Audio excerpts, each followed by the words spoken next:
arisan, jadi kita ngumpul para yang ada di Kupang, Pak. Kami sudah sangat beragami, Pak, yang ada di Kupang, terutama dalam Assalamualaikum. Yesus kemulia. Kulo dongake sehat.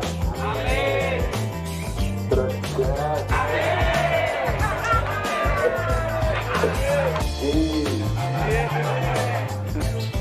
teman-teman Bapak Ibu semuanya, dulur-dulur, karena saya mendengar bahwa semuanya teman tuh Pak Gubernur NTT, Bantu Waniko, bahwa itu saudara-saudara kita.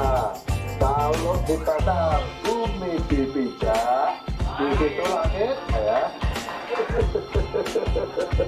Nah, ya ada satu dua orang yang pasti mereka satu atau beberapa orang yang manusia bisa saja. Dan mudah-mudahan panjenengan kami, maaf, banyak sekali undangan dari Bandung ini. Nanti